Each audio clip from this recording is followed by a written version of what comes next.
আসসালামু আলাইকুম। আজকে 10 রমজান শেষ হতে চলতেছে। তো আজকে 10 রমজান ছিল রহমতের 10 দিন।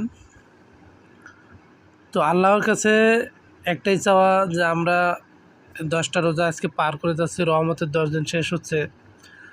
তো রব্বুল আলামিনের কাছে চাওয়া যে আল্লাহ এই 10টা রহমতের রোজার উসিলায় আমাদেরকে রহমত বর্ষিত করুন, আমাদেরকে মাফ করে দেন। আমরা যেন আরও 10টা মাগফিরাত, 10টা নাজাতের রোজাগুলো সঠিকভাবে বা সুন্দরভাবে দিতে পারি। আল্লাহর রহমতে 10টা রোজা, রহমতের রোজা আল্লাহ রহমত বর্ষিত করেছে, অনেক ভালো গিয়েছে, অনেক সুন্দর হয়েছে মাশাআল্লাহ। এবং 10টা মাগফিরাতের এবং 10টা নাজাতের রোজাগুলো যেন আমরা সঠিকভাবে এবং ভালোভাবে দিতে পারি, আল্লাহর কাছে এটাই লাখ লাখ শুকরিয়া জানাই। আলহামদুলিল্লাহ।